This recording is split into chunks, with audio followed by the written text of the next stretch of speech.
राम एक छोटे से गांव में रहता था। वह अपने पापा से बहुत प्रेरित था जो एक सरकारी दफ्तर में काम करते थे, लेकिन उनकी मेहनत, संघर्ष और समर्पण ने उसे बहुत कुछ सिखाया। राम और उसके पापा एक दूसरे से बहुत प्यार करते थे। राम के पापा घर का काम करते क्योंकि राम की मम्मी नहीं थी। वो राम के बचपन में ही चल बसी थी, इसलिए सारी जिम्मेदारी पापा ही पूरी करते। ऑफिस जाने से पहले घर का सारा काम कर देते और साथ में नाश्ता करके राम और पापा साथ में राम के स्कूल जाते और फिर अपने ऑफिस जाते। राम अपने पापा को इतना काम करता देख मन ही मन उनके जैसा बनाने की सोचता और स्कूल में दिल लगाकर पढ़ाई करता। एक बार राम ने अपने पिता से पूछा, पापा आप इतनी मेहनत क्यों करते हैं? पापा ने मुस्कुराते हुए कहा, बेटा मेहनत, ईमानदारी और संघर्ष से कोई भी मुश्किल बात को आसानी से हल किया जा सकता है। राम ने कहा, पापा मैं बड़ा होकर आपके जैसा बनाना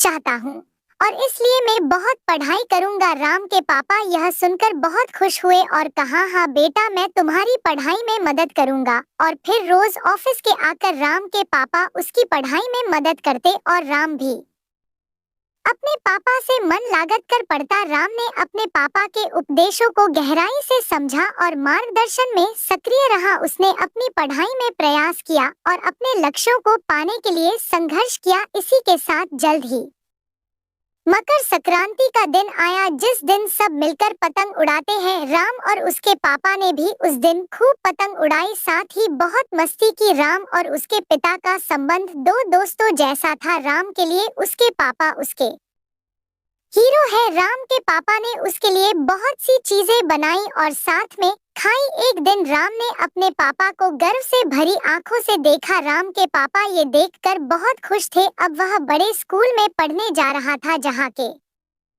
बाद से उसे उसके जीवन में बहुत सफलता मिलने वाली थी। पढ़ाई खत्म करके उसे एक बड़ी कंपनी में सीनियर प्रबंधन पद पर चयनित हुए थे। परिणाम स्वरूप आदर्श के पापा के उत्साह ने उसे भी प्रेरित किया। उसने अपनी पढ़ाई और कैरियर में नए स्तर तक पहुंचने के लिए मेहनत और समर्पण की शक्ति से काम किया। राम ने अपने पापा की मेहनत, संघर्ष और समर्पण को अपने जीवन में अपनाया। वह अपने पिता की तरह बड़ी उपलब्धियों को प्राप्त करने के बाद खुद को भी एक सफल व्यक्ति के रूप में साबित करने में सफल रहा।